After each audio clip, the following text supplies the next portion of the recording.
বন্ধুরা, তোমাদের কাছে নিয়ে এলাম আরেকটি রেসিপি। এই রেসিপিটি দেখলে তোমরা হয়তো হাসবে, কিন্তু এই রেসিপিটি হচ্ছে কাল্লা আছে, দেখো গোল গোল করে পাতলা পাতলা করে কেটে নিয়েছি। এগুলো একটু নুন আর হলুদ দিয়ে আমি মেখে নেব।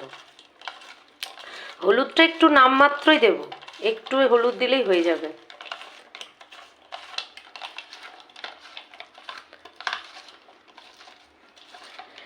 এবার যেটা তোমাদের দেখাবো সেটা দেখে তোমরা অবাক হবে।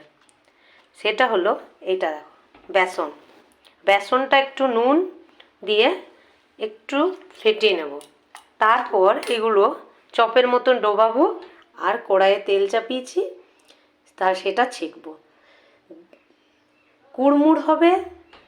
আর কাল্লা তো অনেক বাচ্চা বা বড়রাও খেতে চায় না, একবার এইরকমভাবে করে দেখো, দারুণ টেস্ট হবে। চলো আমি এটা ফেটিয়ে নিই, তারপর দেখাচ্ছি।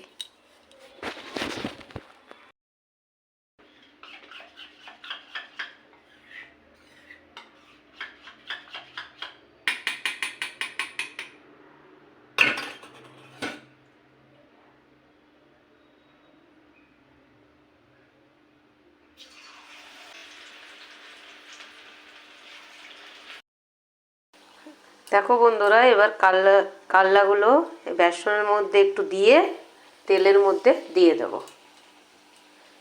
দেখতেও সুন্দর লাগবে আর খেতেও সুন্দর লাগবে, কিন্তু গ্যাসের আঁচটা একদম কম করে দেবো, কারণ কাল্লাটা আমাদেরকে সেদ্ধও করতে হবে।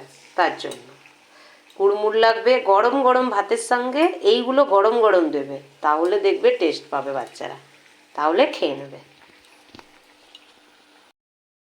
চলো এইগুলো আমি একটু উল্টে পাল্টে ভেজে নিই, তারপর দেখাচ্ছি কেমন হয়েছে। এই দেখো বন্ধুরা, কাল্লাগুলো ভেজে নিয়েছি। গরম ভাতের সাথেই খাবে, এইগুলো আবার চপ ভেবে তোমরা শুধু খেতে থাকো না, ঠিক আছে? এটা গরম ভাতের সাথে গরম গরম খেয়েও দারুণ লাগবে। এগুলো আমি ভেজে নিই। বাই বন্ধুরা।